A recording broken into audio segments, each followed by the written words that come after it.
నమస్కారం, ఈటీవీ భారత్కు స్వాగతం. మీరు చూస్తున్నారు న్యూస్ టైం. ఎల్ఆర్ఎస్ దరఖాస్తులపై ప్రభుత్వం కీలక నిర్ణయం.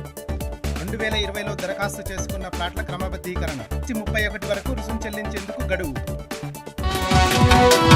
ప్రియాంక గాంధీ రేపటి పర్యటన రద్దు. యథాతథంగా రేపు చేవెళ్లలో 2 పథకాలు ప్రారంభం.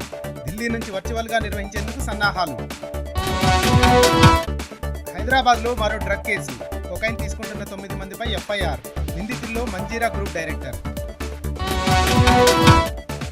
రైతు బంధు, రైతు బీమాలోనూ అక్రమాలు. నిధుల మళ్లింపు స్కామ్లో 2పై కేసు. కొందూరుకు AVO Srisailam, cab driver Veeraswamy arrest. Khammam సీటుపై కన్నేసిన వి హనుమంతరావు. ఎంపీగా పోటీ చేసి తీరుతానని ప్రకటన. గత ఎన్నికల్లో తనకు అన్యాయం జరిగిందని ఆవేదన. హైదరాబాద్లో విజయ సంకల్ప యాత్ర. అమీర్పేటలో భారీ ర్యాలీ నిర్వహించిన కిషన్ రెడ్డి. లోక్సభ ఎన్నికల్లో బీజేపీ సత్తా చాటుతుందని ధీమా. త్వరలో తెలుగుదేశం గూటికి ఎంపీ లావు శ్రీకృష్ణదేవరాయలు. వచ్చే ఎన్నికల్లో టీడీపీ తరఫునే పోటీ చేస్తానని వెల్లడి. మరోసారి అవకాశం ఇవ్వాలని పల్నాడు ప్రజలకు బహిరంగ లేఖ. 554 రైల్వే స్టేషన్లలో పునరాభివృద్ధి పనులు.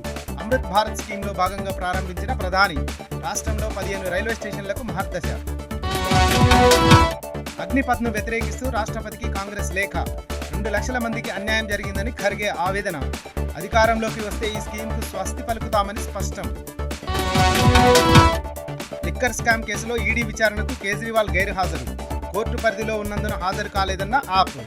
7 సార్లు నోటీసులు పంపిన ఈడీ. నష్టాలతో ముగిసిన స్టాక్ మార్కెట్లు. 353 పాయింట్ల నష్టంతో 72,790 వద్ద ముగిసిన సెన్సెక్స్. 91 పాయింట్ల నష్టంతో 22,122 వద్ద ముగిసిన నిఫ్టీ. ఇవి ఇప్పటి వరకున్న ప్రధానాంశాలు. మరిన్ని తాజా అప్డేట్స్ కోసం www.etvbharat.com వెబ్సైట్ను సందర్శించండి.